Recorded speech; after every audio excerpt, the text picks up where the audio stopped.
welcome everybody. It's very nice to see some familiar faces, and it's lovely that so many of you have joined us this evening, well, late afternoon, for our gin and tonic event.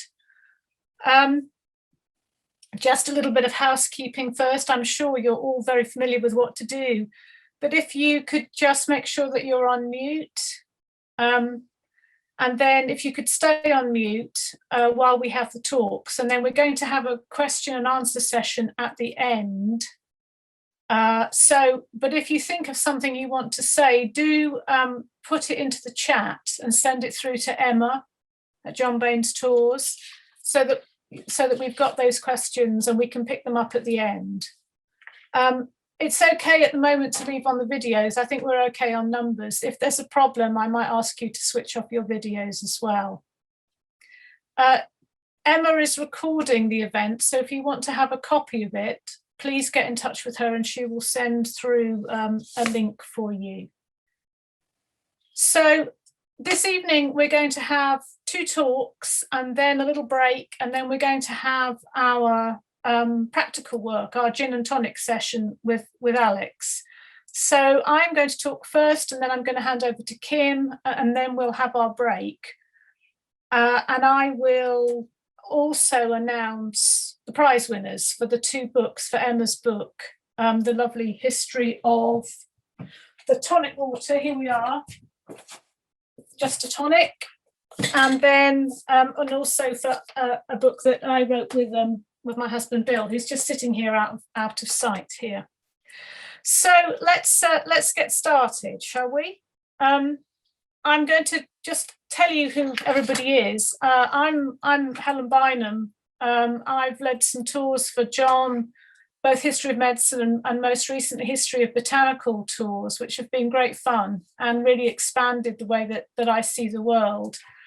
I started off as a historian of medicine, and I've sort of switched to writing about the history of plants and people and their relationships. And so when John asked me if I would write about talk about gin, I thought, well, how can I say no? This is a perfect excuse. Kim is a doctoral student in the history of medicine at the Economic Botany Collection at the Royal Botanical Gardens in Kew. And she's also on the Student Council for the Society of Economic Botany and the Committee of the Herbal Research Network, the British Society for the History of Pharmacy, and is a member of the Association of Foragers. And she's the author of, as I said, of this lovely book, Just the Tonic, A Natural History of Tonic Water. She's also written the Herbal Remedy Handbook and the Handmade Apothecary. And Alex Griffiths is our gin guru. He's half of the Griffiths Brothers team, a family-run distillery in Buckinghamshire, in the village of Penn Street, which is deep in the Chiltern Hills. And apparently it started off as a challenge between 2 brothers. Could they create a gin from scratch that would impress their family and friends? And the answer to that is obviously yes. And indeed, they say that it soon became an obsession, and they decided to take things to a new height and produce the best handcrafted gin around. And we can perhaps give them a vote on that later on when we start to do some tasting. They looked for a proper home for their still, and they asked a family friend who owned a 1930s aircraft factory converted into industrial units if there was space for them. There was some disused storage space up for grabs, and that rapidly became Buckinghamshire's first micro distillery. So let's move on then and start our evening with some history of gin. Now, gin, it's today's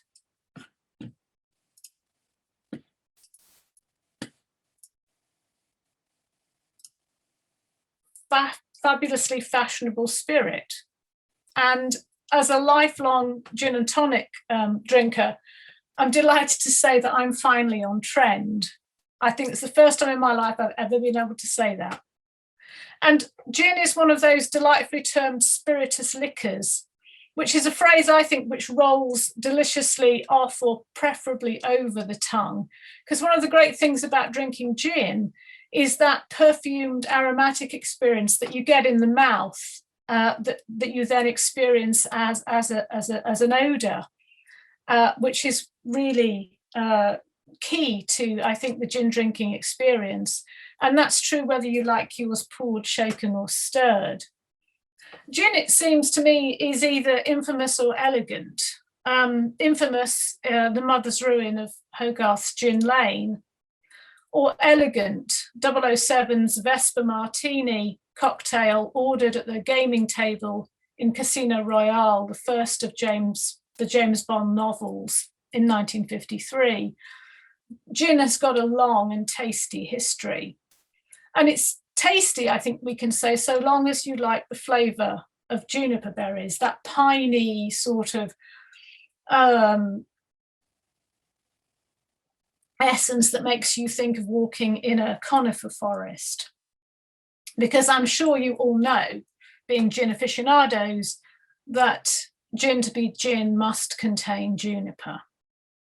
So I'm going to kick off our pre-cocktail hour with a look at the history of distilling, a little bit about juniper, and then something about the transition from medicinals to pleasure, which is what we have with the transition from the early uses of gin, the early uses of juniper through the drink called Geneva to our modern gin. And then Kim is going to take us forward with her expert knowledge on all things connected with the tonic half of the G&T.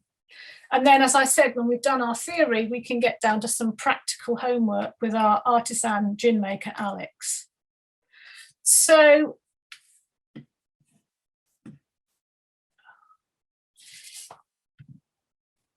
distillation. The history of distillation is part of the history of alchemy, which is really the forerunner of chemistry. And I think one of the things that excites me about gin is that the process of creating distilled alcohol has such a very long history, so that it's something that connects us to the past in a very visceral way. And it's a history that takes us back to the ancient Hellenic and Egyptian world of the 1st to the 3rd centuries AD. And alchemy has left us with a way of understanding the world. It might be a way of understanding the world that we've left behind us, but there's something about that deep connection to trying to understand how the world is made up and what sort of stuff is in it, which is really what chemistry is about, and hence what alchemy is about. So distillation is a process. It's an alchemical process to separate out matter, to try and better understand what is the stuff of the world, how it's made up, how it's bound together, how you might be able to break it apart, and then remix what had been separated out. And perhaps you could even change one thing into another, which of course is the glorious process of transmutation. And we typically think of alchemy, we typically think of that word transmutation as changing base metal into gold. But it's much more than that. It's a much wider, much richer history. And through that history, through its, I admit, circuitous route, we get to our modern gin. So one of the key bits of kit that alchemists used was the alembic. And that allowed for what was known as the process of upward distillation. And at its most simple, it was made up of 3 parts. And this is, as you can see on the slide here, this is an old illustration of alembics with some various different styles. So what you have is you have a flask or the cucurbit, and there is some idea that they actually might have used an ancient gourd as part of that. I don't know how much they could cope with the heat, but anyway, it's an interesting idea. And that holds what you're going to distill, and that sits on the heat source, or usually, which usually is referred to as the furnace. And then on top of that, you have the helmet or head of the alembic, and that captures the vapors that have risen up as the heat source has liberated them. And then they pass down the tube into the receiving flask. So that's really the process of upward distillation. There's also a process of downward distillation and dry distillation, but those are much less important for the history of gin. So I'm really going to just leave one of those aside. And these alembics become increasingly complex and become much more sophisticated over time, particularly ways of cooling the vapors at the top and also sealing them so that you don't lose the vapors, because particularly for something like distilled alcohol, you need to be able to trap in that vaporous ethanol. So our chemical processes are underpinned by harnessing and controlling the power from heat or fire. And fire was really the principal means of transformation in the ancient world. And I think that's one of the reasons that it's revered so much and why it's important in religious rites. And I'd like to say that distillation really is a scientific ritual use of fire. But the other thing that's so nice about the history of alchemy is that it's terribly domestic as well, because heating is also about cooking, and that's how we transform our food. So it's not surprising that the history of alchemy and the history of the kitchen are intertwined. They share much in common, and much as we say that today cooking is chemistry, in the past we would have said it was alchemy. Now, I don't suppose many of us do much distilling at home, but we probably do have a bain-marie in our kitchen, the double boiler that we use for melting chocolate, that sort of thing. And Maria Judea is the eponymous Maria of the bain-marie, and she invented this type of indirect furnace which provides a gentle, even heat. And there's a lot of experimentation with materials, but also with the kind of techniques and technologies that allow us to use heat and fiddle around with whatever it is that we want to distill. Now, unfortunately, we don't know a great deal more about Maria because her writings are only known through the writings of other people, but we know that she was active in this period in the 1st to the 3rd century AD. But we're going to fast forward now, and we're going to bring ourselves to probably 9th century Baghdad. And this chap here, Jabir ibn Hayyan, also anglicised to Gerber, who is, I think, a bit like Hippocrates. He's one of those people who has a lot more writing and ideas ascribed to him than he could possibly have done, not least for the fact that the writings cover a period that was longer than his active life could have been. So we have to take a little bit of a pinch of salt with actually who this individual was. But his work was extremely important. And the thing that was so important about Gerber was that he was interested in the idea of repeated distillation. So what he wanted to do was use distillation not just to do one single vaporization and condensation, but he wanted to really get to the heart of what matter consisted of. And like all learned people in the Arab world, he's familiar with the works of the ancient Greek author Aristotle. And Aristotle has the world made up of these 4 elements, air and earth. Oh, and that slide hasn't come out very well, I apologize. Water and fire.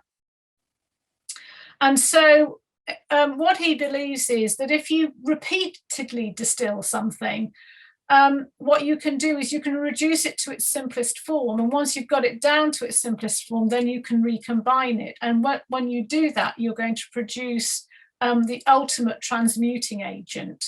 And along the way, while he's doing all these massive series of distillations, he's the one who produces a distillate of wine. So he takes wine and he heats it up and condenses it and produces a much more concentrated distilled alcohol with much more volatility. And of course, if he had gone on to produce his greatest elixir, he would have left us the philosopher's stone, but that was something that we had to keep searching for. So the next rapid fast forward is to move into Europe. in the second millennium, when there's this rediscovery or the great translation movement, really, for the learning that's come out of the Arab world. And what Gerber also left us was a new solvent for medicinals. So this alcohol that he produced from distilled wine was being used to steep herbs and spices, minerals, parts of animals, you name it. Anything that was going to be used medicinally could now be soaked into alcohol and used to produce a whole new range of drugs. So both the technology of distillation and some of the products that had come out of it came into Europe in the second millennium. And that knowledge base was translated and unpacked in mostly in the monasteries. And it would find its way into artisans' workshops after the rise of the printing press and movable type and the distribution of knowledge that way. But it was really within the monasteries that it had its new reincarnation in Europe. And I'm going to talk, I mean, there are lots of people one could talk about in this context, but I'm going to talk about a French Franciscan monk called John of Rupasissa, who in the mid-14th century, as the plague was raging in Europe, feared that he needed to produce a very strong sort of medicine that would save the believers from the plague and the potential coming of the Antichrist. This is a very unsettled period in Europe, and there's a real sense that we need to use the knowledge that we've got to try and keep ourselves safe. And John shares I mean, he has access to Gerber's writings, and he shares in common with him this belief in the immense importance of Aristotelian knowledge. And so he starts redistilling as well, and he searches for what he calls the quintessence, which is the fifth part of all things. You remember there were these four parts in the Aristotelian system. Well, there's also the fifth part, which is the quintessence, which is usually not found on the earth. It's usually found somewhere higher up in the heavenly spheres. But John believes that through distillation, he may be able to find the quintessence. And the reason that he's so keen to do this is because he's desperate to find something that's unlike the four Aristotelian elements, which can be corrupted or decay. He wants to find something that can't be corrupted and doesn't decay. And if you think about wine turns to vinegar, it sours and becomes vinegary. But Jabir's distilled wine, the distilled alcohol, never changes, it's pure. So John distills and redistills and redistills, and he creates what he calls a burning water, or the water of life, aka aqua vita. So, and if you think about it, that lives on in those, particularly those Scandinavian drinks, aquavit and aqua vita in France too. Now, what John gives us is the idea that it's not that the alcohol isn't just a carrier for the botanical substances in the way that had come out of Jabir's work, but the alcohol itself is of importance, and that's also powerfully medicinal and has this preserving quality that stops the body from decaying. And he throws into the mix some Christian metaphor too. So when the pure spirits rise up in the alembic, it's like Christ rising up on the cross. It's like Christ rising up to heaven. And again, that has very, very old associations with the idea of fire taking the scent of the essential oils, the scent of incense, up to the gods, and connects us really down on earth with the heavenly spheres above.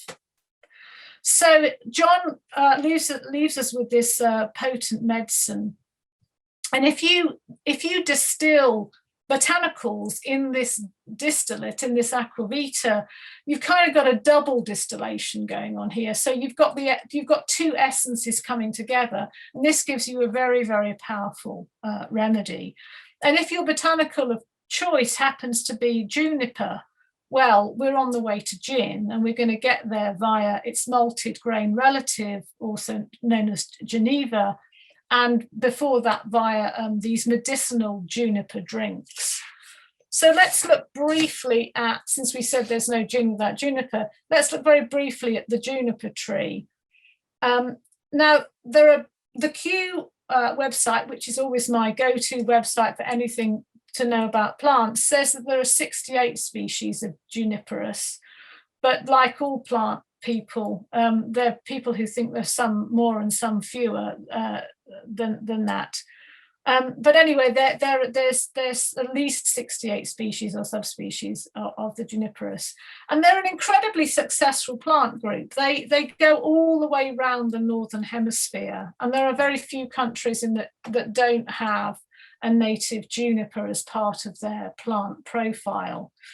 And the one that's most commonly used today in gin is just the common juniper, Juniperus communis, which is a slow-growing evergreen, has a very, very wide distribution, and this great plasticity of form, so it can grow as a tall tree or a multi-stemmed shrub, it can be prostrate, and it's very, very tough. It's a plant that can cope with poor soils, cope with acidity and alkalinity, it's drought and cold tolerant, and it's able to colonize so long as the birds spread these beautiful berries, which are actually the fleshy female seed cones. So this is a sort of cone, which, I mean, I kind of knew that, but I had to tell myself again because we're so used to thinking of a cone as looking rather different to this.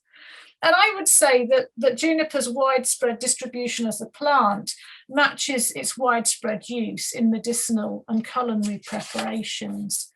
And juniper berries are renowned for their preservative qualities, and much in the way that we've come to use hops as a preservative in beer. In the Scandinavian and northern German countries and around the Baltic, it was juniper berries that were used as a stabilizing agent in beer and to make beer last a bit longer. It was also used in tonics and steeped in wine preparations. And so it has this long medicinal history. Now, at this point, it would be really nice if history was neat and clean. And I could tell you a very simple story of how we get from a medicinally type, tonic-y type juniper preparation into gin, but actually it's quite murky. But at some point in the Low Countries, the sort of medicinal alcoholic preparations that John of Rupasissa was advocating were augmented and became less medicinal and more pleasurable. And we know that basically through taxation records. There's a recipe in a manuscript in the British Library from 1495, and that may be the first proto-Geneva recipe, but it actually contains a sort of powdered juniper, which is the stuff that you'd have put into beer to stabilize beer. In 1552, and the recipe is published this time, the other one was just in manuscript form, this is in Antwerp, and it refers to a distilled wine, a sort of juniper berry spirit. And there's a move away from using a wine base, a distilled wine, as your alcoholic base, to a grain base, a distilled grain, in the second half of the 16th century. And once you get that, then we really start to have what we think of as this drink called Geneva, which is a malted grain, juniper flavored spirit. And the English experienced this. It was the English military who first experienced really this sort of drink in the Low Countries when they went to fight, not particularly successfully, towards the end of the 16th century, and then again in the 30 Years' War in the 17th century. But there's a flow of people coming the other way. The Huguenot refugees are coming into Britain because of their Protestant faith. And they're bringing with them their distillation know-how and also the use of juniper. And so there's a gradual expansion of what are called strong water shops or dram shops in the early 16th century on home soil in England. Now in 1617, a royal charter is given to the Apothecaries Company for distilling medicinals because they need to be able to legally produce distillates so they can use them for their medicines. And then in 1638, a royal charter is granted to the Distillers Company so that they can produce spirits for general consumption, so for pleasurable consumption rather than as a medicinal. the apothecaries are not very thrilled about this, and they actually sort of get in the way of the Distillers Company being able to be fully incorporated and fully liveried within the City of London. And they actually don't get that till 1672. But there is a gradual growth in distilling. And I feel a bit sorry for the Distillers Company, really, because their success is very short-lived.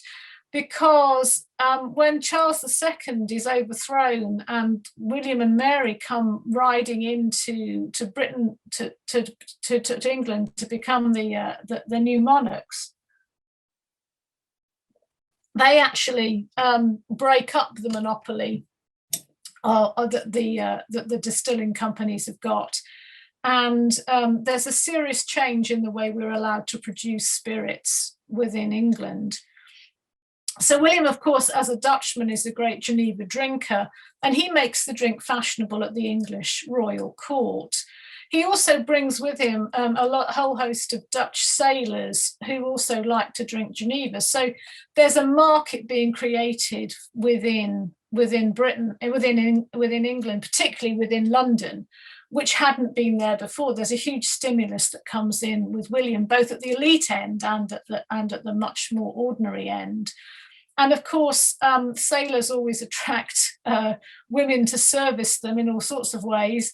And so London really becomes a very, there's a real dynamism around London on the back of William coming. And that dynamism is somewhat fueled by this drink. So one of the first things that William does is to place an embargo on French wine and spirits, and he changes the rules on distilling in 1690, breaking the Distilling Act, so that the official distillers lose their monopoly. And one of the reasons he does this, I mean, he partly does it because he wants to try and to get at the French and stimulate a local distilling industry in England. But the other thing is that he's being supported by landowners who are the people in Parliament. They're the people with the wealth and the power, and their money comes from the crops that they produce on their land. And you've got a crop rotation of wheat, barley, and rye. People don't like to eat bread, preferentially that isn't made from wheat. And so in this rotation, you end up with a surplus of barley. And if you distill the barley into something useful like spirits or beer, which of course is the traditional one, that gives you a market for this crop rotation. And William needs the support of these landowners. And so really this change in distilling is a kind of double whammy. And what it means is that for a very small fee, it's now possible to start your own distillery.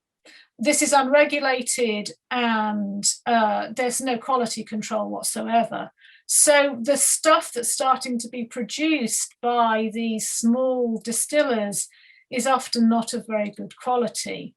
But one of the things they try to make to meet this new market is their own approximation of Geneva, which becomes our gin, although it's still a long way from what we would think of as classic London dry gin. So there's as I said, there's this sort of exciting dynamism within the City of London, and this leads to what I'm sure we're all familiar with, which is the gin epidemic. And this is a bottle of Geneva that we have in the house that we mistakenly tried to drink with tonic, and it was a bit of a disaster. If it was a really old bottle, it would be worth more money, but obviously it's kind of just a prop in our kitchen now. We haven't really gone back to drinking it very much. Perhaps I ought to give it another go after tonight's talk.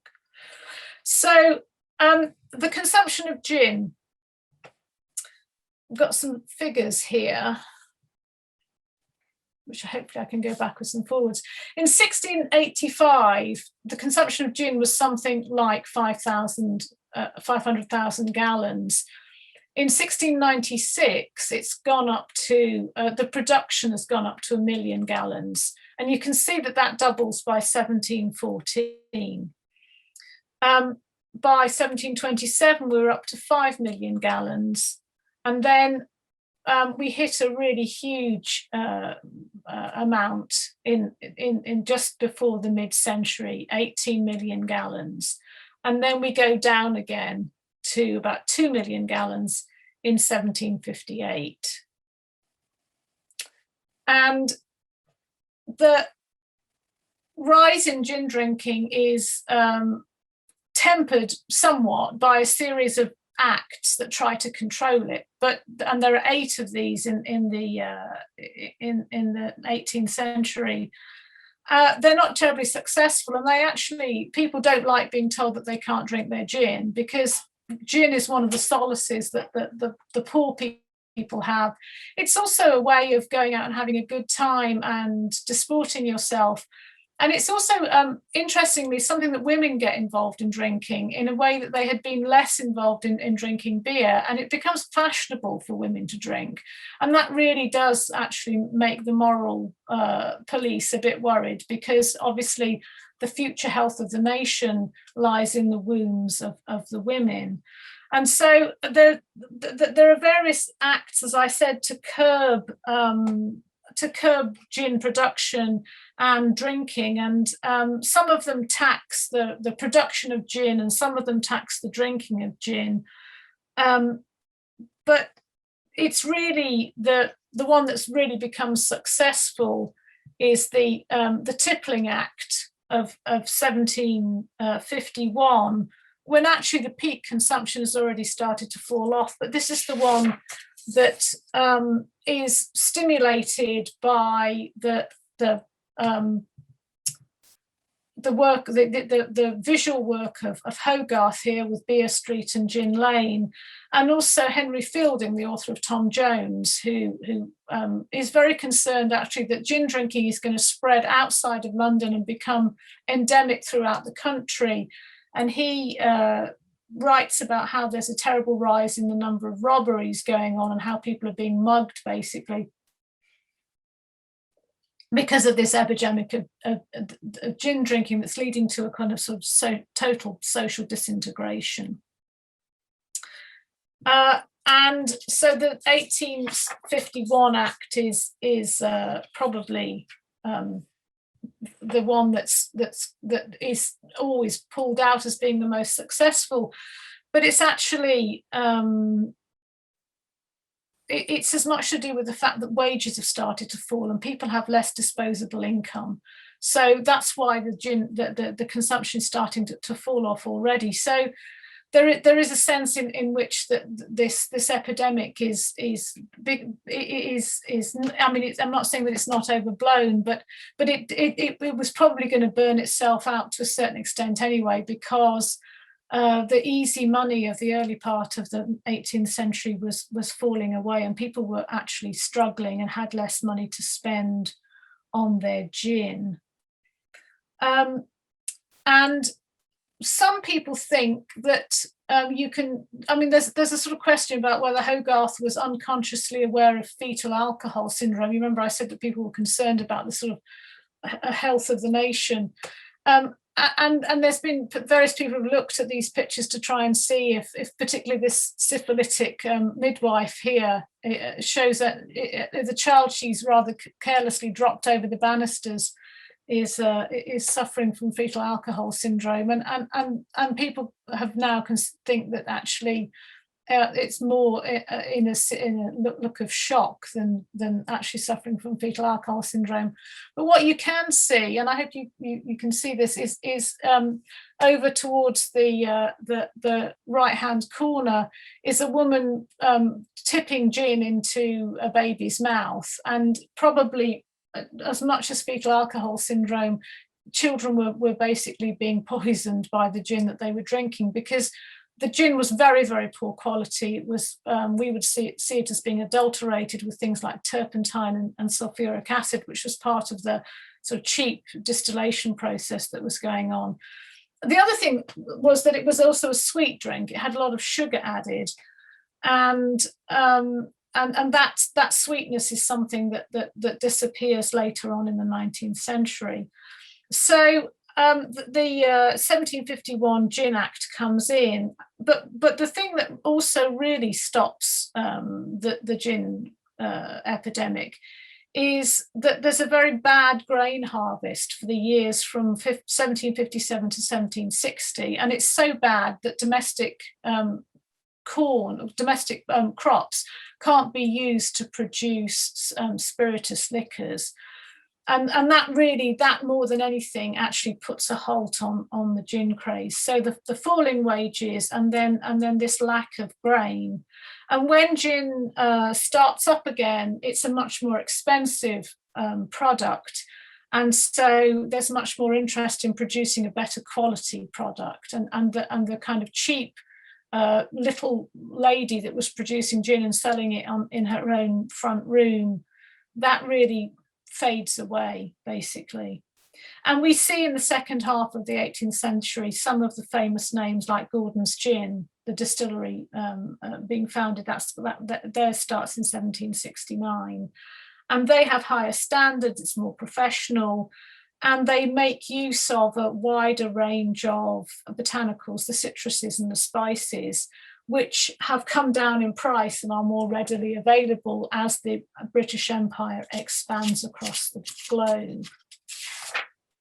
So,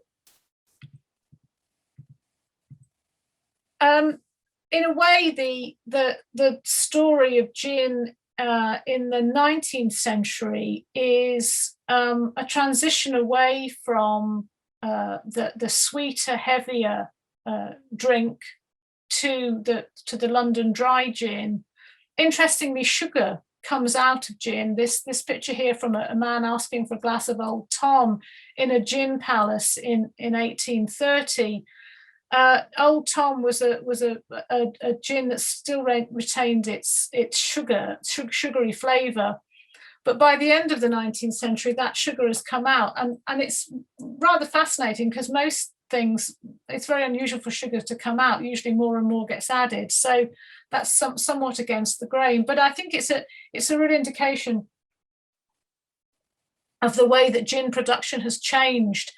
And part of that is to do with mass production and something called the continuous still process, which comes in the 1830s, which allows the base neutral spirit of gin to be produced much more quickly, much more efficiently, in a much more pure fashion. And it's that change in the base spirit which also fuels the changing taste in gin. And with mass production, you get exporting, you get marketing, you get an increasingly refined product, which is really, I think, the basis of the cocktail. And I promised Kim that I wouldn't go any further than talking about cocktails. So I think it's time for me to hand over to her now.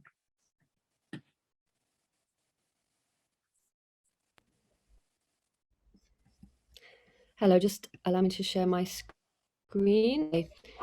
Helen, if you could just stop sharing your screen, please, Yeah. and then I'll be online.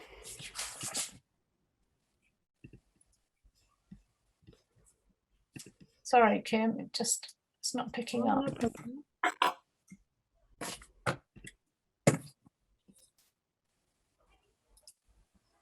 No. Emma might be able to help you. Emma, can you take my screen out? Helen, can you press stop share? No, I can't. That's the problem. Oh, there we go. Yeah, got it now. Sorry about that, everybody. No problem. It happens. Just my how be able to see my I hope. Can you see my slides? Yeah, we've got it now, Kim. Lovely. And you can hear me. So hello, thank you very much for asking me to come and do this talk. Thanks very much to Helen for doing a really interesting one about gin. I actually don't know terribly a lot about gin. People expect me to, but I know more about the tonic. So I'm just come here to present a little talk about some of the research from the book that we did. My name's Kim Walker. I'm a student at Railway University in Royal Botanic Gardens, Kew. It's a collaborative PhD, and I work on cinchona, the history of cinchona in the 19th century and how quinine developed into a medicine. I'll just go into that a bit more. So, why did I want to write about tonic? It's because it's a key ingredient of. What happened was Kew Gardens went and had a look at the gin books because they thought it might be quite interesting to write a book about gin. But if you look on any bookshop or even Amazon, you'll see there's hundreds and hundreds of books on gin, and they realised there's not very many on tonic. In fact, there's only one online version, alternative book on tonic. So why were they interested about tonic? It's because the key ingredients is a botanical. It's cinchona bark, which is a powerful anti-malarial. It's also historically important because it's been argued that it's potentially saved more lives than the medicine in history, based on estimates that malaria has actually killed more people than any other disease. And for 350 years, the only known cure by Europeans for malaria until synthetic anti-malaria in the Second World War.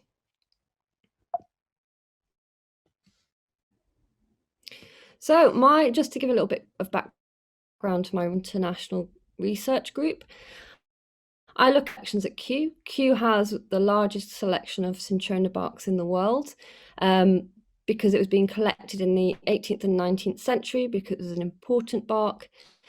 To know more about it, to be potentially control it and profit from it. So they've got a really large collection of it. And at the top row there is some people based in Copenhagen University who work on the phylogenetic family tree and they look at the genetics basically, and they're trying to figure, can they predict where alkaloids come up and potentially find new anti-malarials? And the collection at Kew acts as an almost snapshot of the 18th century Andean cinchona forests, which potentially don't exist because of deforestation and climate change and competition with coca plantations. So they use them for sampling, basically. So what is cinchona? It's a tree that produces anti-malarial bark. It's in the Andes, around 1,500 to 2,000 feet high. And you can see on the map there's a little red speckles. That's basically showing cinchona grows along the Andes. And it grows very high up into 2,000 feet in damp cloud forests. Like the background, you can see all these clouds rolling past these lush forests. Bottom left there, you can see a lovely little flower of the cinchona tree. It's very pretty, really beautiful scent. It smells very lilac-y. You can still get perfumes based on quinine perfumes, which are actually about the scent still today. You can see the Kew Gardens if you've ever been. It's in the Temperate House, and sometimes it flowers. It flowered last year, and it smells nice. Importantly, cinchona was known as a tool of empire, and it was very important in various European empires.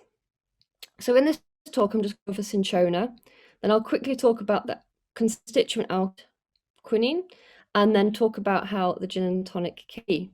How did all these things come together? Okay, so it was first used, as mentioned, in the 1630s when an Augustinian, Father Calancha, who was based in Lima in Peru, he said, there grows a tree which they call the fee, whose bark, the colour of cinnamon, made into powder and beverage, cures the fevers and tertians, which is an olfactory, and has produced miraculous results in Lima. And it was pretty swift after this that it starts to be in Europe. But there's a mystery around the origins. It does clear traditional narrative where indigenous use gave to Europeans. And this is because Garnish brought malaria with them in the 16th century. When malaria arrived, it then stayed in swamps where malaria tends to be around, and the thousands of miles away in high cloud forests. Also not an anti-fever remedy. What it does is it kills the parasite with the fever. So we're not sure if it was even used for fevers, 2 and 2 together to make the cure. However, it's a bark, and bitters generally signify medicinal action. So it was known by indigenous healers somewhere, even though it's doesn't come from Colombian herbals, and their superior botanical in the face of new diseases arriving from Europe probably arose from. So why did Europeans talk about a malaria remedy? Well, malaria is a disease in Europe. It was found even up into the Arctic Circle. It causes nausea, weakness, and a particular symptoms of cyclical fevers, which last for 24, 30, 48 hours in length, which would make it very easy to pick up in historics because of this cycle of fevers, which is very unique to malaria. It weakens people over time. If milder variety, and for more severe varieties, it's pretty much death. Death is likely. And the Italian term malaria, bad air, means bad air, was introduced into England in the 1740s. Walpole, when he wrote in a letter, there is a horrid thing that comes to Rome every summer and kills one. But malaria is actually caused by a parasite in the blood. You can see on the left here a diagram of the parasite eating up the blood cell. This is from Chan's diagrams. He won the 1907 Prize for Medicine for discovering the parasitic cause of malaria. And it's spread from infected person to infected person by mosquito vector who live in the damp, marshy areas, which is why it stays lands. They need stagnant water to breed. So malaria was even in Britain, but it's just outside memory, so people tend not to realise this. So this on this left, this map, it shows from a paper by called Malaria in Britain, where they went through certificates and looked for deaths from ague. Ague was an old-fashioned term for malaria as well, meaning fever and chills. And the darker areas are where there's more malaria. Between 1840 and 1910, these were more, as you can see, it's particularly areas in Kent, Cambridge, and the Norfolk Fens. So malaria about World War I, when drafted would get fit draining ditches and using other methods to control the mosquitoes, because if you get rid of mosquitoes, you can get rid of malaria, because it's them that's spreading it between the population. So you can see this lovely picture of a variety of tools used in anti-malarial works at Sandwich around the First World War, and that sort of was eradicated due to medication and mosquitoes, and there was only a small blip around World War II when troops were turning from tropical areas. So just Father Calancha, if you remember, he mentioned it in the 1630s. That's into Europe pretty regularly from about the 1650s, and it was first mentioned in the Pharmacopoeia Londinensis, which is the Royal College of Physicians text in 1677. And this is 1685 version, which says the Jesuits. So cinchona bark was imported by Jesuits, named Jesuits powder. It's made an excellent thing in terms of agues, of which the learned Boyle has given ample testimony, and my own experience confirms it. And it would have been apothecary jars like that. However, like many popular herbal remedies, even today, its use was around. Why is that flipped? Its use was around well before kind of officially. So the 1650s, it started to come. Remember, it wasn't 70s, 80s that it starts to be adopted, but it still wasn't known about, and this is because cinchona has many. Some of them are more effective than others. When bark was coming in it was just big packs of bark coming in from South America, and people weren't sure, like, is this even a bark? Is it cherry bark? Who knows? So sometimes it was effective and sometimes it wasn't. It was also challenging to the current medical theories of the time because it was considered a heating remedy, and you wouldn't apply heating remedies to fevers. So it challenged the current galenic humoral system. In fact, it was this issue of cinchona treating heat that inspired Samuel Hahnemann to develop homeopathy around 1796. So at this point, if you had malaria, you'd be going to the doctor, they'd give you ground bark powder, you'd concoct it, or you'd add it to wine. but it still wasn't very accepted, and I'll tell you why. So, early suspicion around its use was about those botanical misunderstandings about this bark. Probably, sometimes it was a genuine mistake, but sometimes it was becoming so popular that unscrupulous sellers were probably adulterating different barks. Another reason it wasn't so popular was because it was considered a Catholic drink, because it was imported by Spanish Jesuits, which led to a certain amount of suspicion amongst the English, which is exemplified by Oliver Cromwell, who refused, quote, the popish powder, unquote, before he subsequently died in malaria in 1658. Cinchona bark's acceptance didn't come until a Cambridge physician, Robert Talbot, who was born in 1642 and specialised in fevers, effectively made a secret remedy at the same time as cunningly criticising Peruvian bark, and managed to cure King Charles II and King Louis in France with his secret remedy. And it will, because it is such a significant cure. When you take it, you feel much better very swiftly. King Louis wanted the secret recipe, and Talbot said, yes, okay, but only after my death can you reveal it to the public. Well, sadly for Talbot, but happily for everybody else, that happened pretty swiftly, because he returned to England in 1681, where he sadly died. And Louis had the recipe printed in France and then shortly after in Britain, English. And the English remedy, or Talbot, agues and fevers. And the recipe is take 500 grams of quinine bark or cinchona bark, and you mix it in.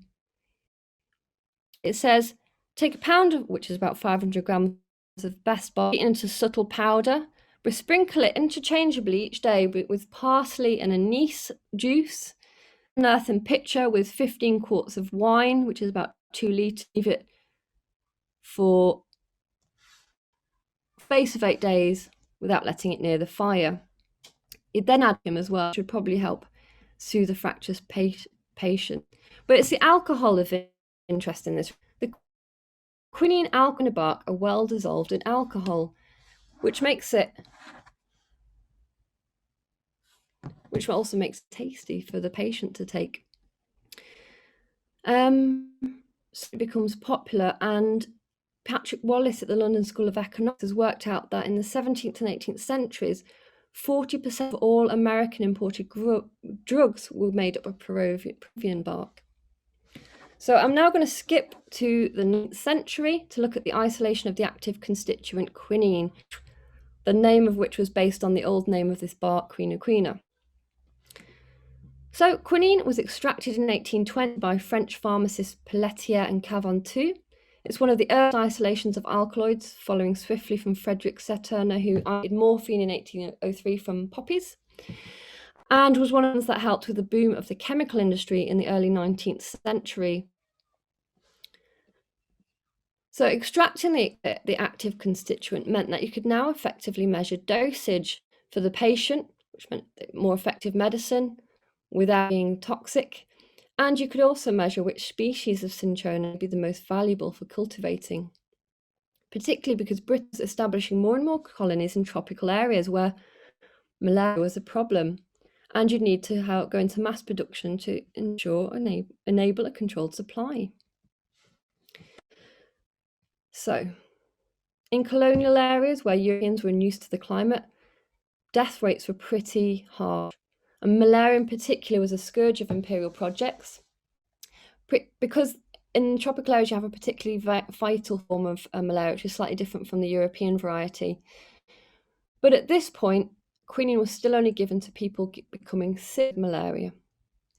And I'll say why that is in a moment. Just to give you an example of death rates, British troops sent to Sierra Leone between 1819 and 1836. So on average, 483 deaths per 1,000 troops, that's 48%. And the landed Niger expedition of 1842 lost 40 out of 49. Many of these deaths from malaria. This fellow in the picture is William Balfour Beatty, who was on an expedition himself in the night up the Niger in 1854 when the captain died and he had to take over. And being a physician, he decided to give every quinine preventatively. and everybody came back alive. So from that point on, quinine wasn't used just for treating malaria, but was needed in far larger quantities for giving troops and work in colonial projects quinine doses to protect them. So various European governments sought to cultivate cinchona, and now that they could figure which trees had the most quinine in, it meant cultivating could be more effective. So from around 1850, the Dutch had started to do their own plantations, but fortunately they had picked a tree that didn't have much quinine in. And the British government wanted their own way of the access. So they dispatched geographer Sir Clements Martin to the Andes to take plants and seeds in 1859 on a humanitarian banner of bringing quinine to the people of India. They were afraid that over-harvesting in South America would cut off supply, but there's an act of biopiracy, and in Clement's diaries he mentions escaping local authorities who've obviously banned him from doing it, where they threatened to cut off his feet. But he managed to collect seeds and things, and by 1860, British plantations were set here, such as the picture here, where they've cut out the local vegetation and planted miles of cinchona. And this was to supply the quinine industry, which was given post offices in little sachets like this around India. So the sachet in the bottom right here.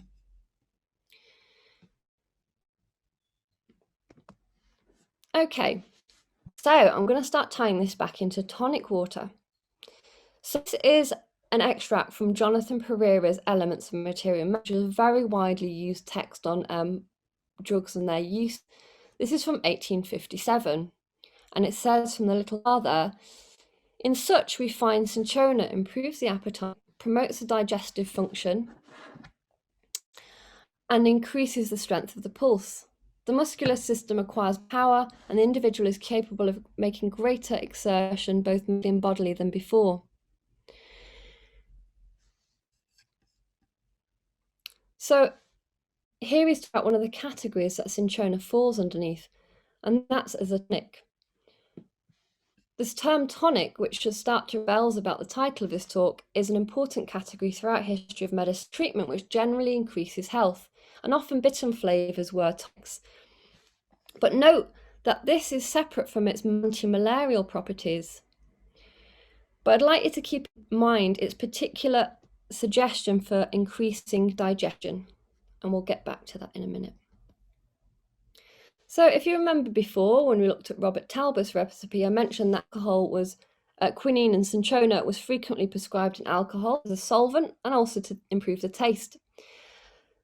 And as a tonic, quinine in alcohol became a very popular degree of drink.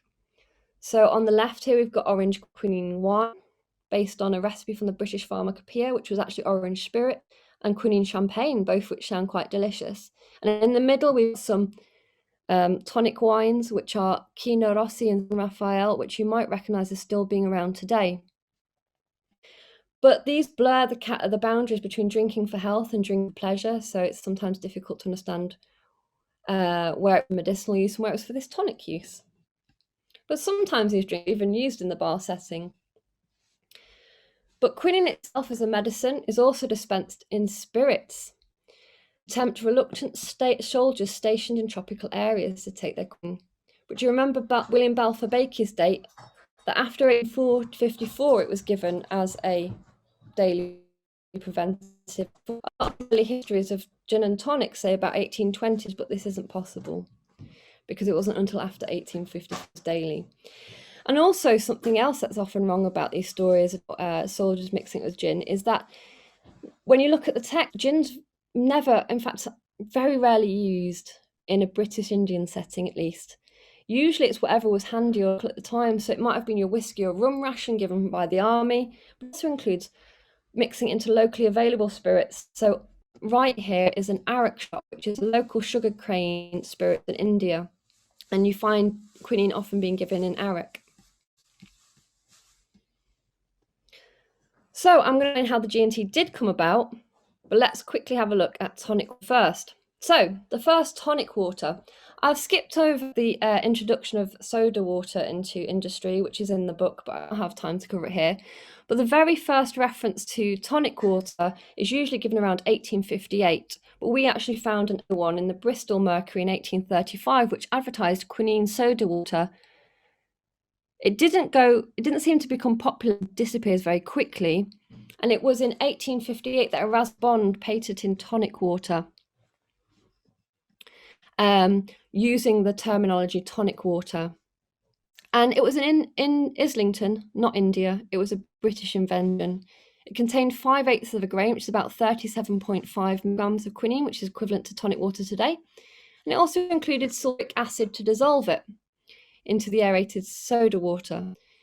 But it's a tiny amount, similar to levels today, but still don't give a malarial protection. So do you remember Pereira's recommendation that I showed you in the Elements of Materia Medica before? He said it was for digestion. And this is what Hughes in the left-hand advert and Bond in the middle are advertising it for, as an aid to digestion and general tonic. It does not have anything to do with fevers. Tonic water doesn't take off in a big way in Britain, though it does have its moment with the temperance crowd. Instead, as a refreshing thirst quencher, it becomes a big hit in tropical colonies, where cooling beverages such as fizzy sodas and tonics were thought to promote health and help Europeans acclimatise to the tropical heat.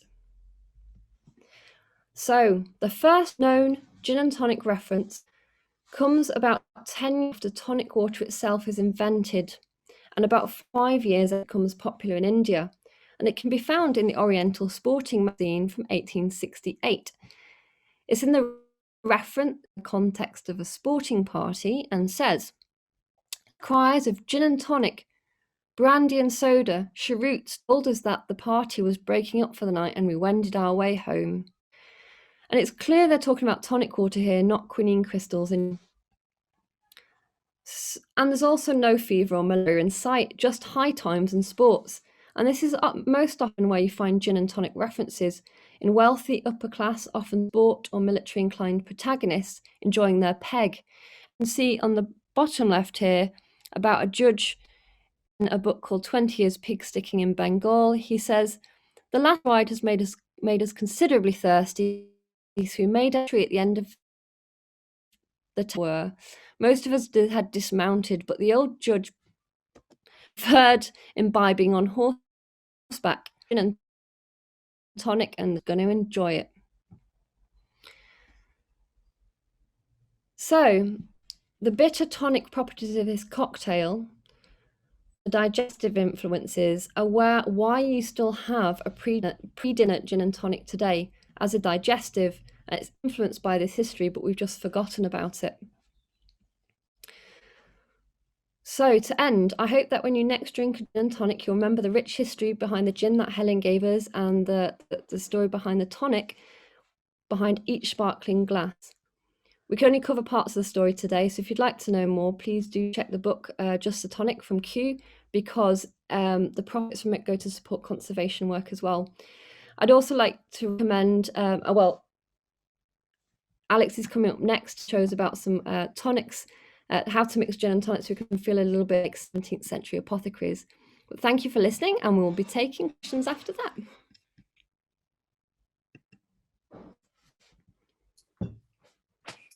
Hi, Emma. Yes, hello, Emma, Alex, and Kim, and hello to our lovely audience.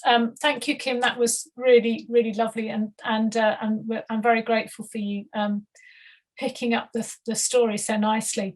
We're going to have a 5-minute break now, so if you need to slip off to the loo or you want to get your gin and tonic ready for Alex to tell us how to mix it and drink it and inform us about what we're drinking in the most delicious fashion, this is your moment to get yourself organised, and come back please in 5 minutes, and we look forward to seeing you. Okay.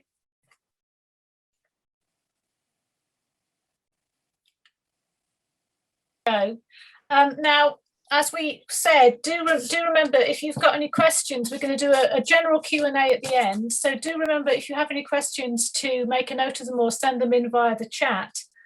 And I think before we get too too merry that I ought to just announce the winners of the book draw, which I have written down.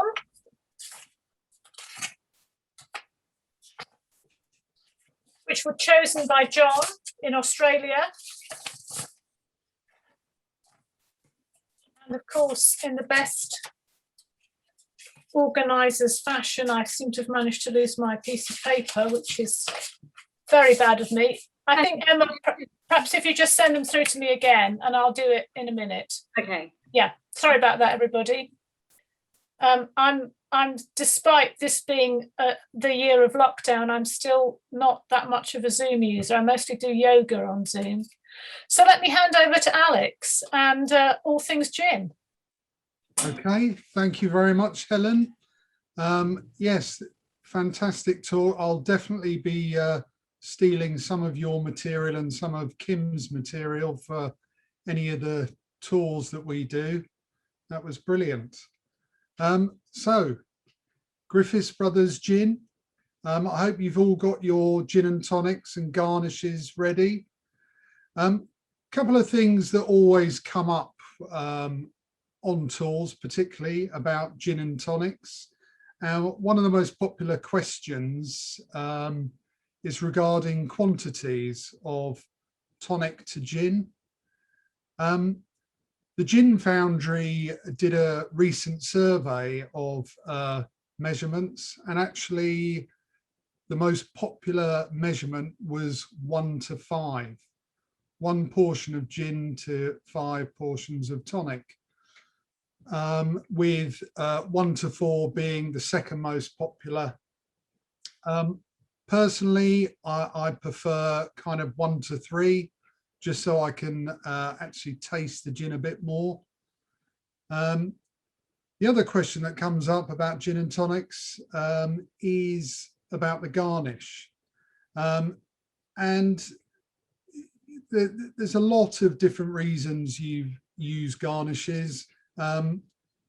Historically, it was used more for the actual scent of citrus in a gin and tonic, but now it's become its own sort of art form, and it's generally to accentuate some of the botanical flavors actually in the gin. Yeah, it's certainly got a lot more complex as time's gone on. So, talking about the 3 gins we have, before I talk you through the actual taste, one of the things that is unique about our gin is the distillation method.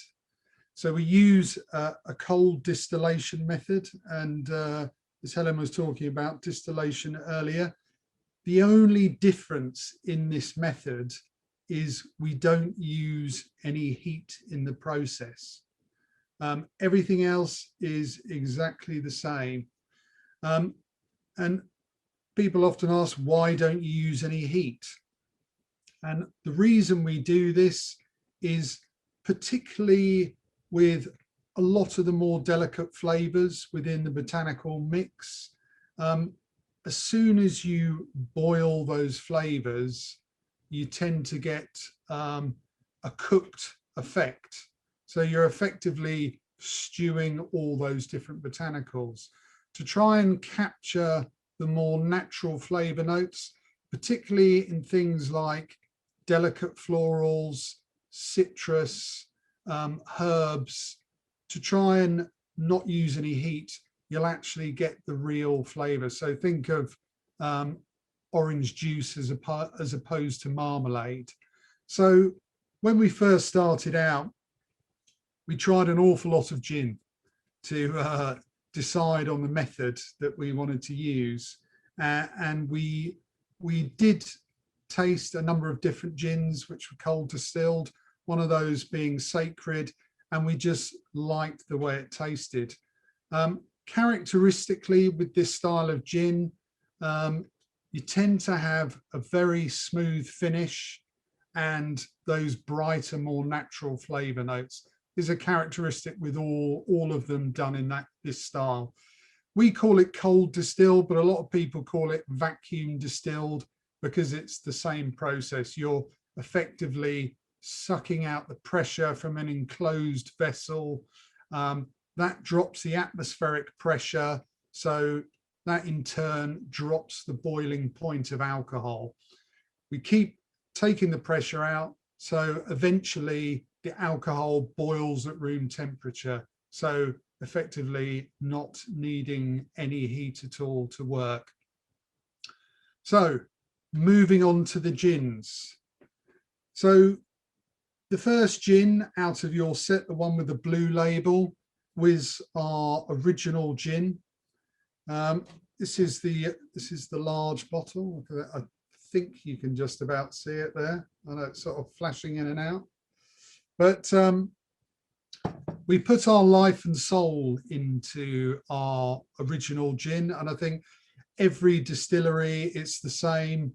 You spent a long time thinking about what sort of gins you like, and it's interesting when you go from trying gins to actually working out what are the individual flavors that you like about this gin as opposed to this gin. You start building up a framework of flavors. So our original gin has 13 botanicals, and it's a combination of classical gin botanicals that you'll find in a lot of gins, and then about 4 or 5 different kind of Middle Eastern flavors. If you were to class it as a type of gin, you would say, or we like to say, it's in between a citrus and floral gin. It has a quite a forward citrus flavor, and it finishes on more floral notes.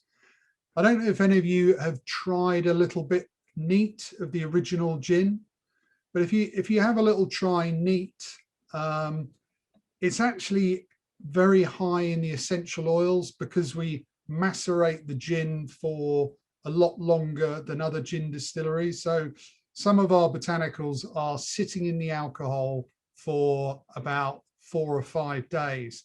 This effectively allows the alcohol to pull out more of the essential oils to give it more of a flavor. And it's those essential oils that give more of a flavor neat. So if you tried something like Gordon's neat, doesn't really taste too dissimilar to vodka neat, and only when you add the tonic it starts releasing the flavors.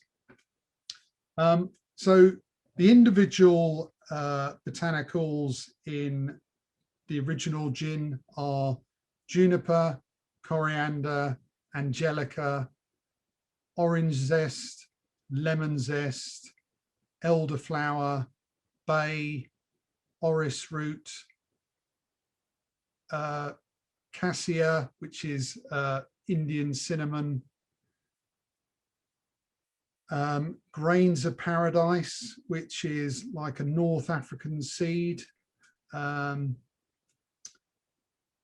always tend to forget any when I'm going through them. So let me see. So yeah, I think that's most of them.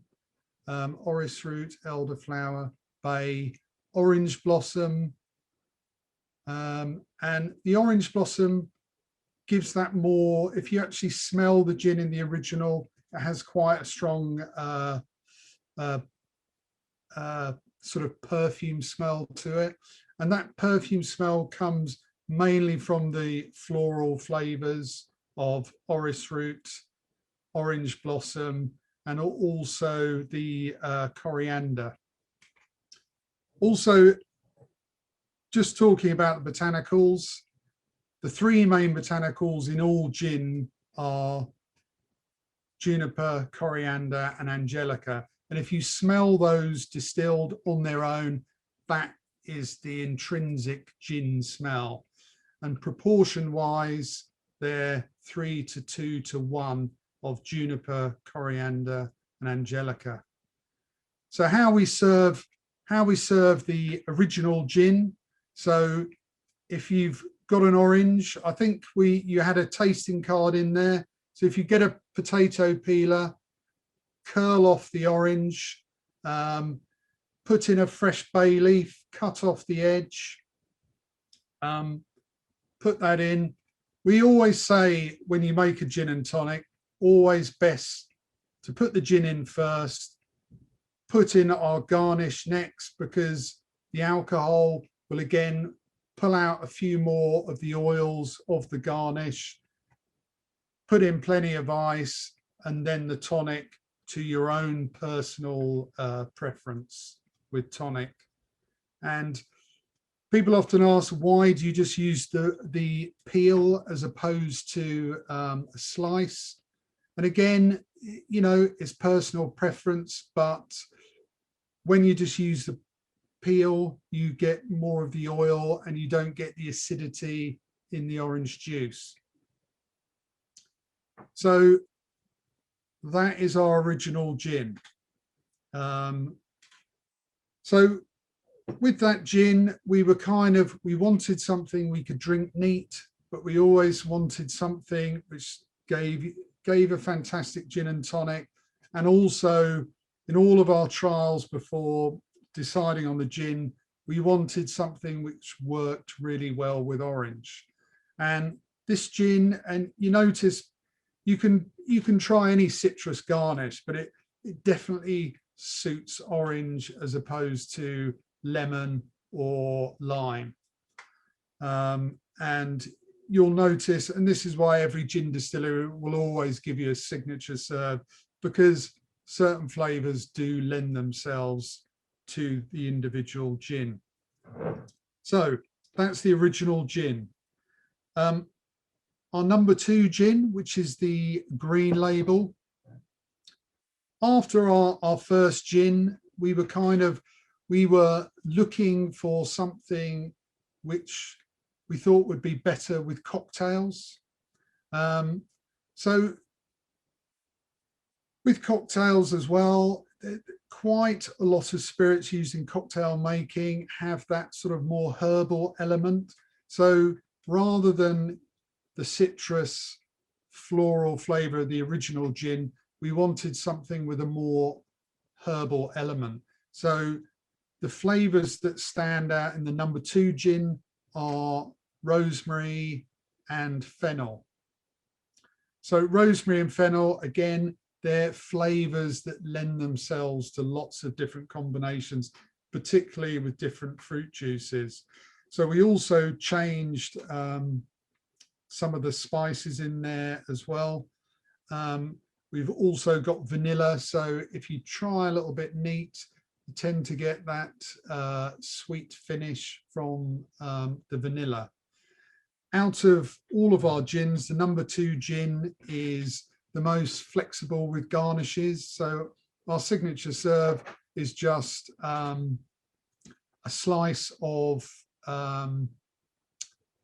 pink grapefruit and a couple of basil leaves, but it works very well with lemon and rosemary. Tonics for the number 2 gin, we just recommend the standard Indian tonic.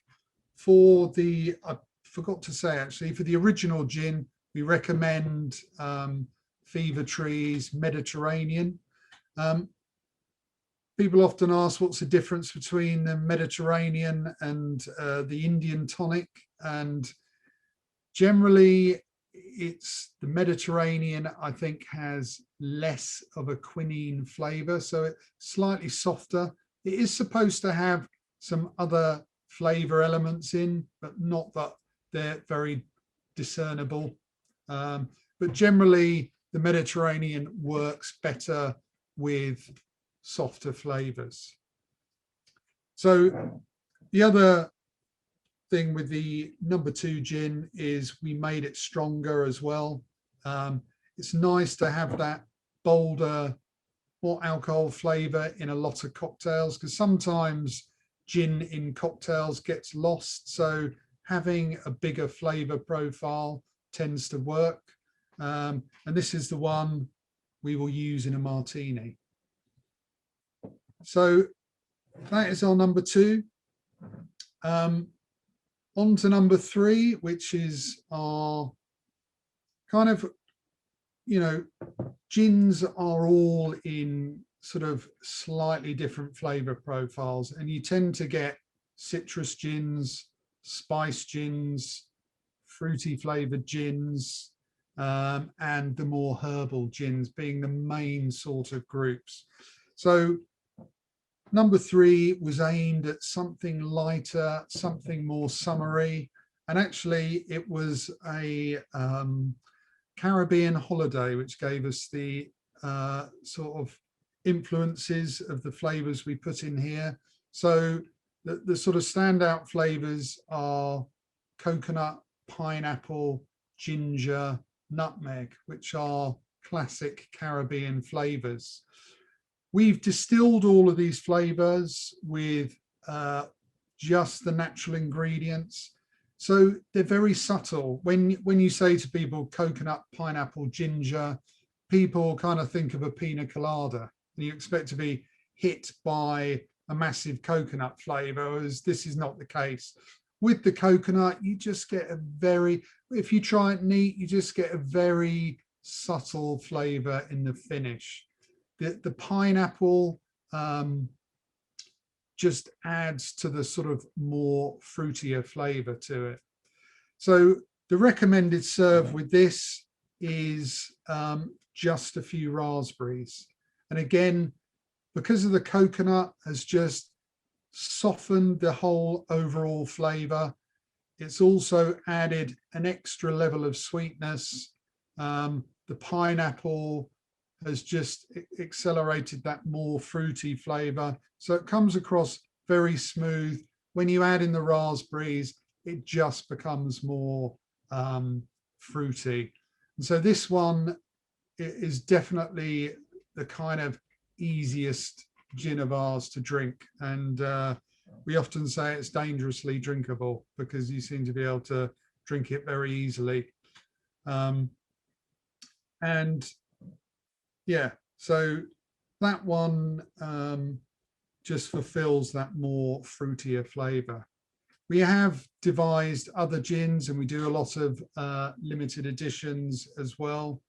But those are our 3 main flavors. So I'm very keen to understand or see what you think of them. But yeah, so that is our 3 gins.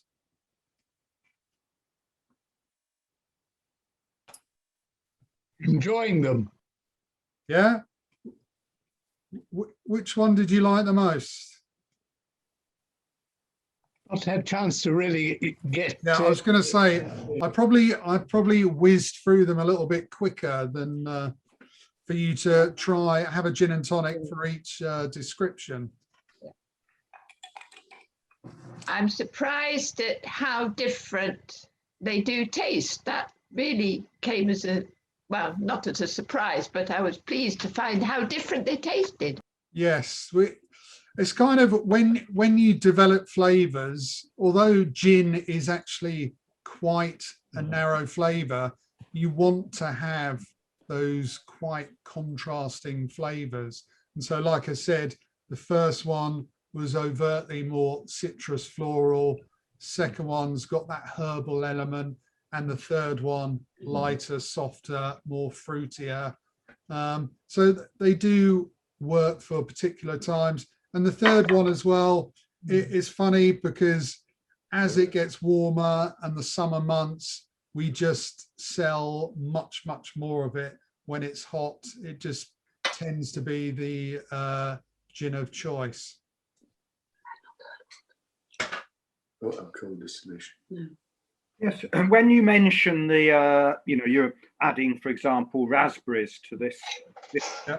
and you are referring to when a gin and tonic.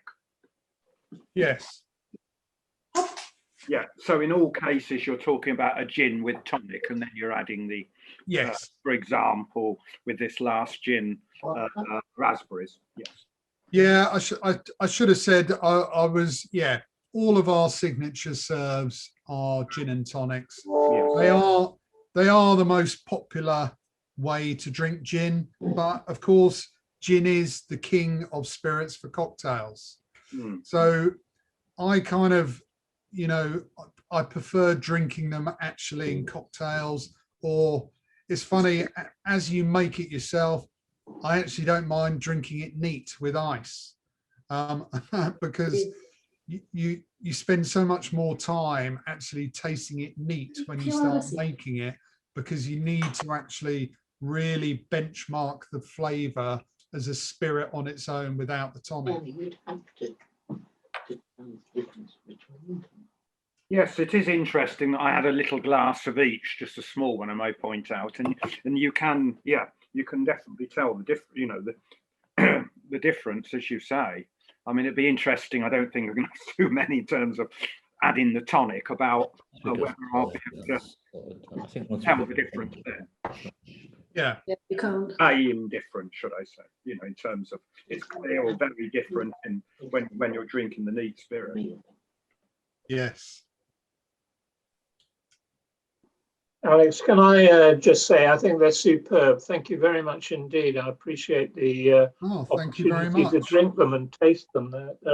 And this combination with the fruits and the herbs and things, it's really nice. I think you've done it's very helpful to have that extra bit. I'm a great cocktail maker myself. I've made thousands in my life.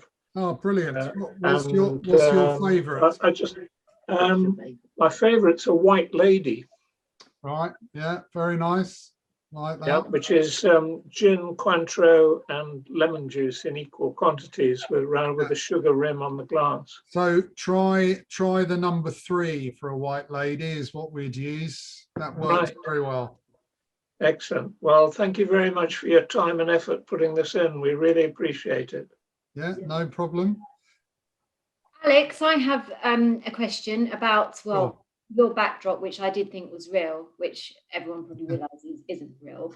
I was just interested in the distillery, and maybe if you could tell us more about where you're based and the history behind the distillery. Certainly. So we're actually based in Penn Street. The actual building that we're in is it's the old Dancer and Hearn furniture factory. So some of the history to that, it was actually at one point the factory that made the most chairs in the world at one point. And there's a long history of furniture making around High Wycombe, which is quite close by. And in the Second World War, the factory was given over to de Havilland, and it made parts of the Mosquito aircraft. And we've actually devised a Mosquito gin as a nod to our historical past for this building. And in that gin, we've actually distilled spruce needles from trees that are in Penn Woods, and that was where they took the original wood stock that they made the wings and frame out of the Mosquito aircraft. For anyone that didn't know, the Mosquito aircraft was a completely wooden construction, and was a massive success in the Second World War, being the fastest bomber. So yeah, they made that. Oh, it's all wooden. Cremation, yes. Good God. Okay. The sad demise of the factory, Dancer and Hearn carried on as a business up until the 70s. Dancer and Hearn had the contract for every single school in the country to make chairs for all the desks in all the schools. And then suddenly some bright spark decided they wanted plastic chairs. And so they lost the contract and the business folded. And interestingly, we had the grandson of the original owner of Dancer and Hearn come by and buy some of the bottles of Mosquito gin, and he told me a load of different facts about the site and his granddad, who was apparently quite a character. Yeah, so there's a rich history around here, and the factory itself at its height had 350 people working here, but the actual same building now, I think there's only about, for the same space, there's probably about 50 people. So yeah, quite a change. And is it something you can learn about more if you actually come and visit the distillery on one of your tours? Yes, we do talk about our sort of historical past. We are actually bringing out the Mosquito gin again, and there's actually a charity that's been formed, and their sole aim is to actually recreate the Mosquito aircraft. So we are going to donate some of the money for every bottle of Mosquito gin to this charity, so that we can remake a Mosquito aircraft here. Because sad fact is, there's actually 3 working Mosquito aircraft in the USA, but there's actually no working models here. There's a couple of Mosquitoes in the de Havilland Museum, which is kind of over Hemel Hempstead way. Yeah, I think it would be a nice thing for us to actually have our own working version in Britain. So yeah, we're pleased that we're going to try and help fundraise for them. Oh, that sounds amazing. But yeah, in the background as well, you'll see the distillery there. You can, if I move out the way, you can see the piece of machinery with a big glass ball. That is the rotary evaporator that we distill the gin in. That piece of equipment is the largest one of its kind in the UK. We were mad enough to buy one at 100 litres. We actually need a crane to attach the glass flask to the equipment in order to enclose the spirit, for which we then distill off.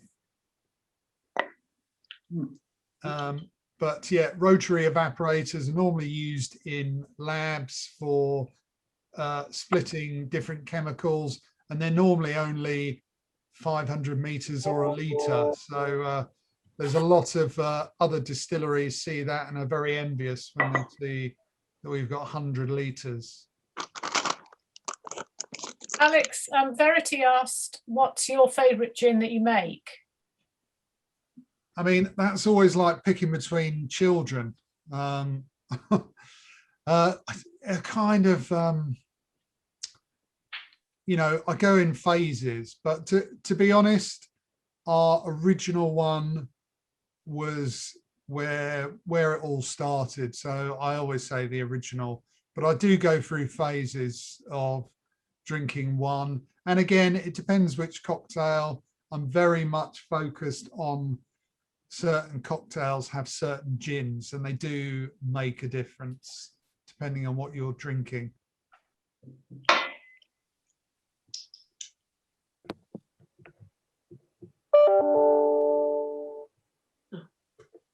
Julian asked about the origin of the phrase Dutch courage, which I think is probably a bit apocryphal. So when the English went over to, in the late 17th century, went over to fight in the Low Countries, apparently they saw the really well-organised Dutch armies and they turned tail and ran away.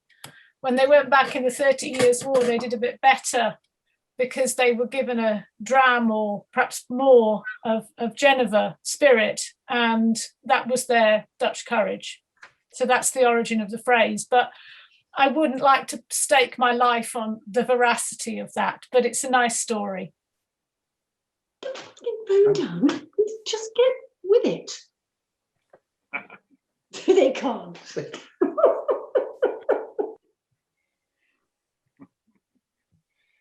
Alex, where can we buy the gins aside from directly from you on Penn Street? So you can buy them online from places. You can buy them on Amazon, Masters and Malts, Drink Shop. We even sell them in Harrods. So if you're in London, you can buy them there.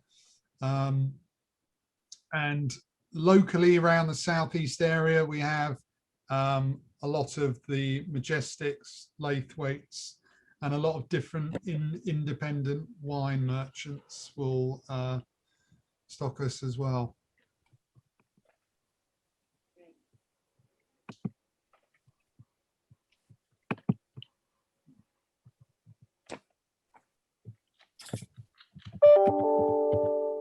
Does anyone have any further questions? Helen, anything else in the chat? No, I just did a bit of a straw poll on people who had said which one they actually preferred, and at the moment, some people are wonderfully well, everybody's wonderfully complimentary.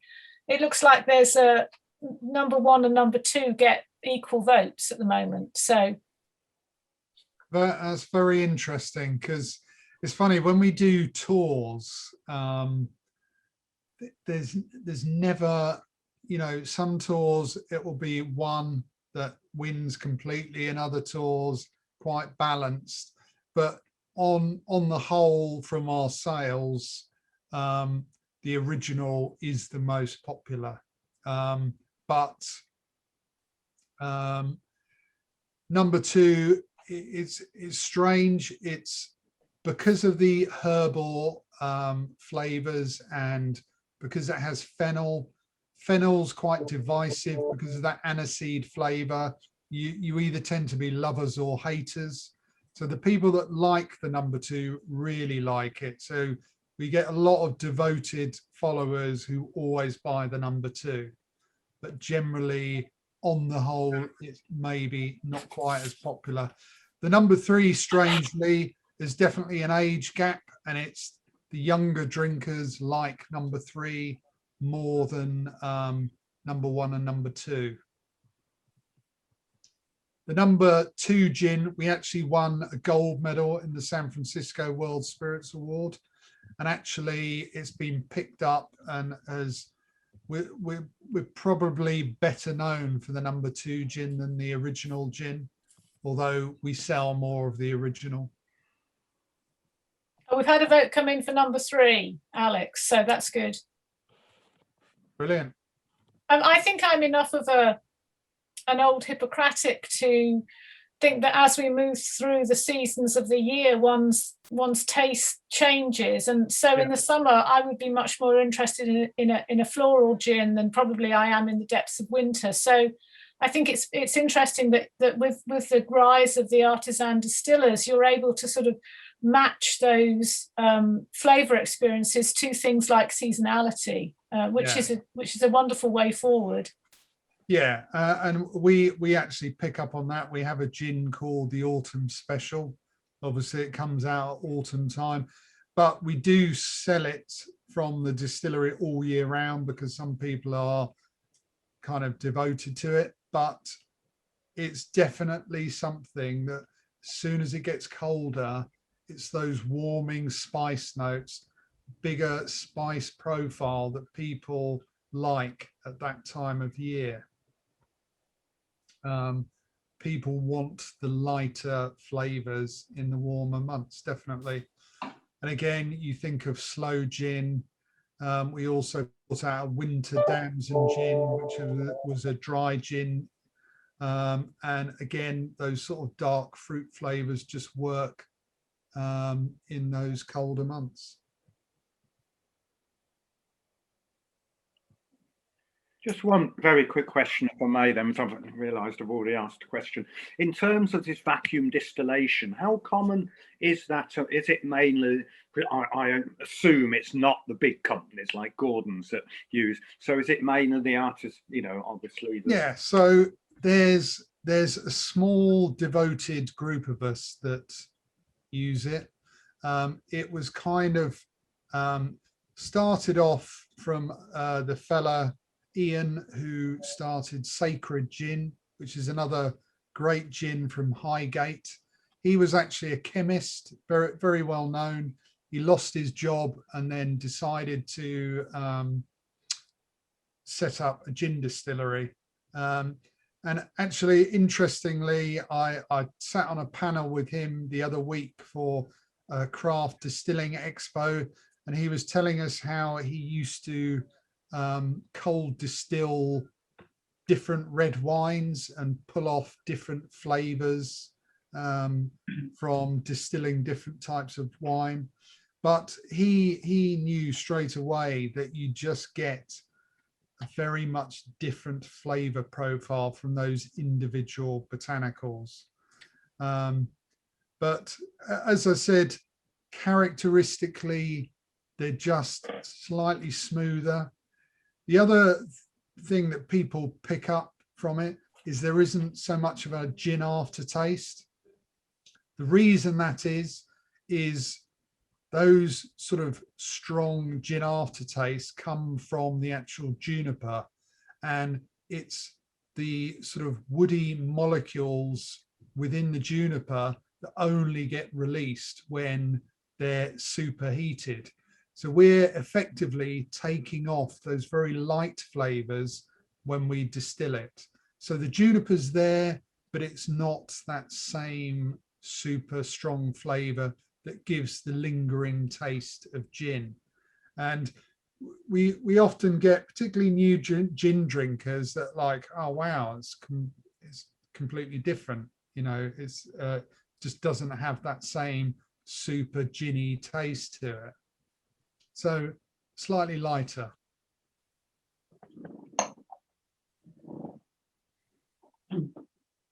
My wife and I went on a gin tasting experience in Manchester a couple of years ago, and one of the gins was from the Shetland Islands, which was very interesting because you think Shetland Islands should be whiskey, and it was a whiskey distillery, but they have to keep the whiskey for about 8 years to be an authentic Scots whiskey. And they had a problem with cash flow, so they decided to make gin, because you can make gin and sell it so quickly, and keep your cash going while you're keeping all your whiskey maturing for 8 years. Yeah, it's a familiar story that a lot of distilleries have done, and it's kind of in the UK and particularly England, there's been a massive increase in distilleries, and so the next 10 years there'll be an English whiskey boom from all of these people that have laid down barrels, and it's the same as Cotswolds Distilleries, another distillery close by. They've been laying down a lot of whiskey barrels, but everyone starts with gin, vodka. Yeah. But it was also saying that if you were very cute and you could sell your gin for cash, but you bought your products on credit, you could actually get your money in before you pay for your products.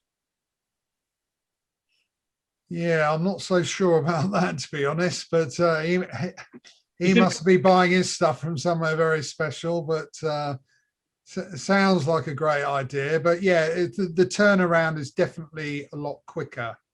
But yeah, maybe he managed to be able to sell it in bigger quantities, but it is tough, and you need very deep pockets to be making whiskey and making rum. Whiskey, the actual, it can't actually be called whiskey until the minimum is 3 years of aging to be called a whiskey, but obviously most people will leave it longer than that. Yeah.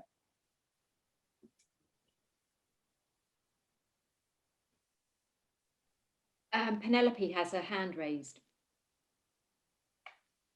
Penelope?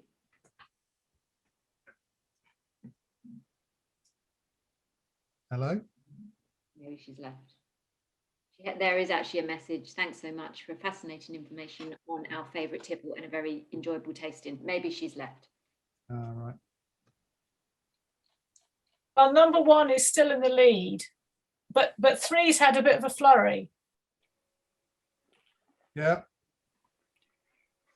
The interesting thing about number 3 is out of all 3 gins, there's actually more citrus distillate in number 3 than in 1 and 2.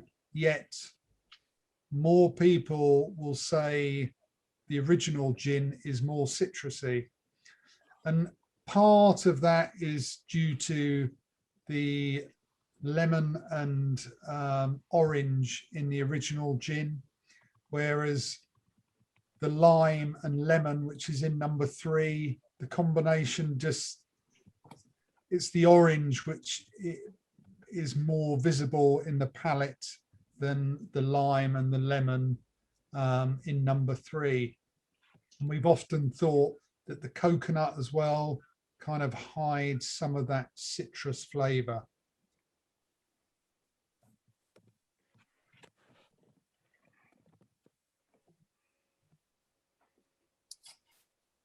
Right, I see some more people. Yeah, number 3, definitely a summer's evening. Yeah.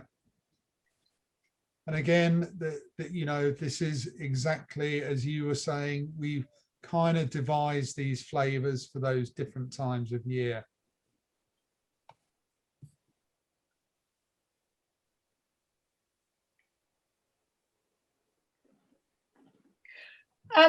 Would anybody else like to ask Kim anything about her wonderful work on cinchona, or I would be happy to do any gin questions if anybody's still got any stamina left for that. Or we can perhaps take our gin and silently steal away otherwise. What about the prize draw? Yes, the prize draw. I'm so terribly sorry about that. Unfortunately, I think that our winners have already fled the scene. Jane Lawrence is the proud winner of Kim's book, and Penny Small gets the booby prize of my book. She's there. Great. Wonderful. Penny's still here. Yes, thank you. I'll post that in the morning. Thank you. I look forward to reading that. Thank you. That was lucky. I've enjoyed the evening very much. Thank you. No, it's been great. Thank you very much. I'm very delighted to win your book, and yeah, look forward to reading it. Thank you. Thank you. I'll send it in the morning.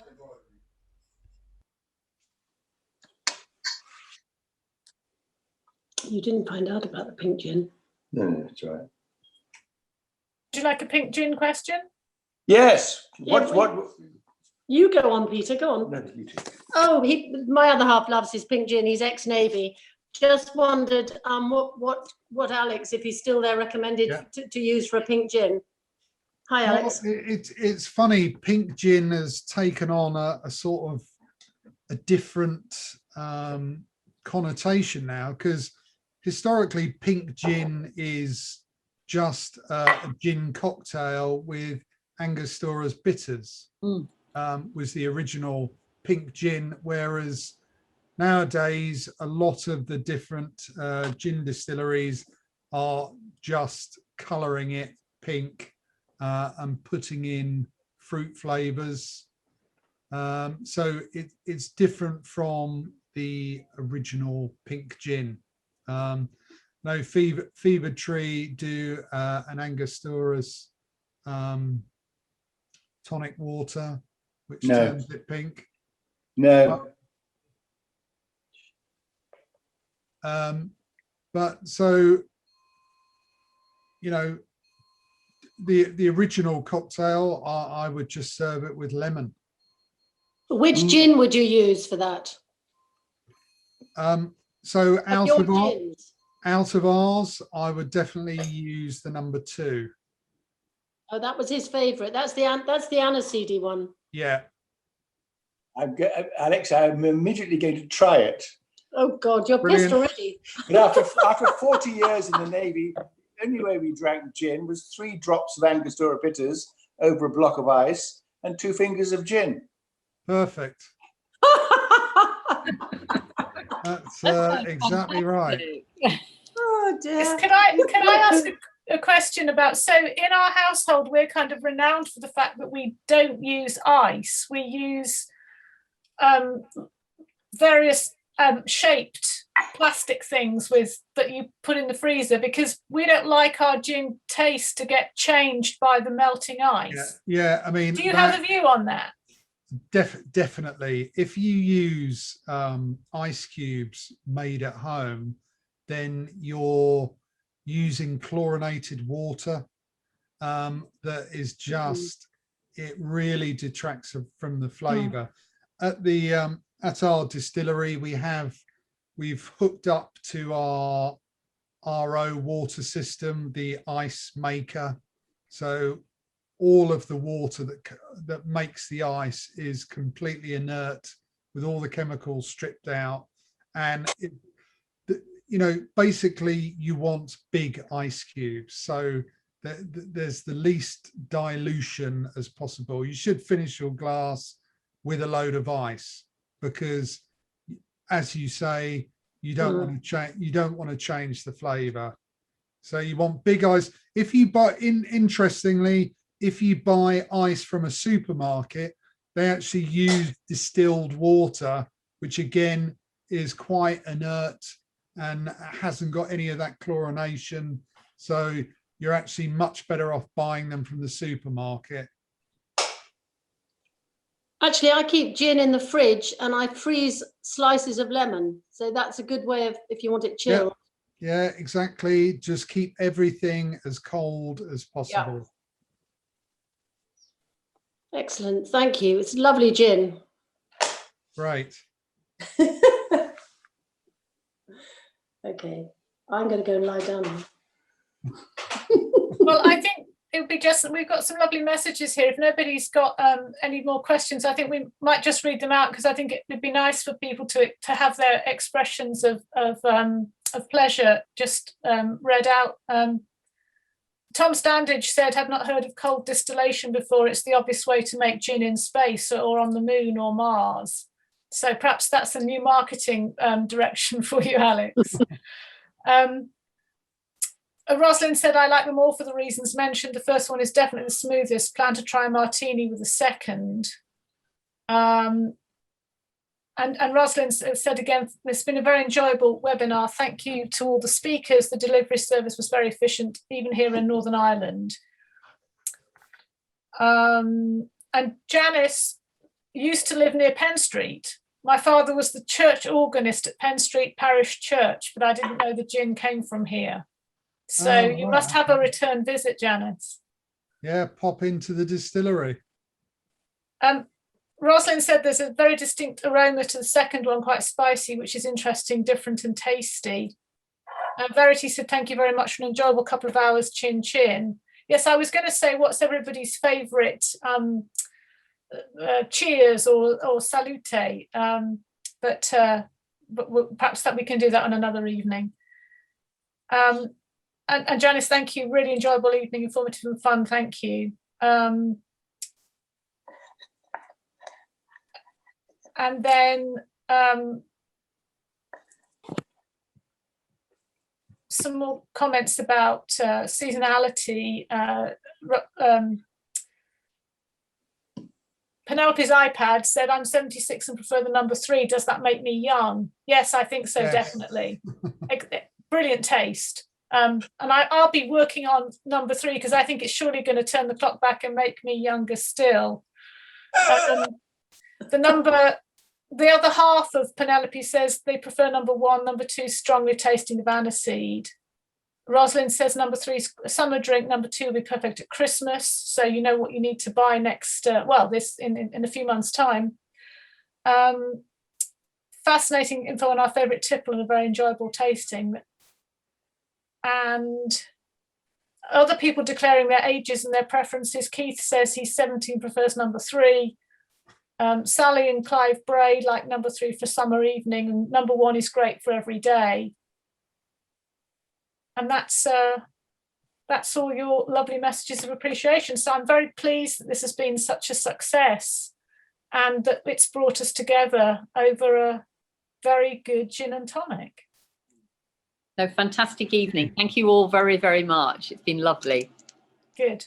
Yeah, Well, I think thank you very much. Thank you. I Yeah, think that I can't get the chat to work, so thank you very much. It was great fun. Thank you. Lovely. Yeah, number 3. number 3. Okay, hang on, I'm going to put that down. So actually 1 and 3 are now joint leaders, and 2's languishing behind. Thank you. Sorry. So if anybody wants to say anything else or chat to each other, I think perhaps we could let Kim and Alex go home. Well, they are at home. Have the rest, enjoy the rest of their evening, and sign off. But if you want to stay as a group, I think that's possible. Thank you very much for listening to our talk. Very much. Thank you. Thanks. Bye.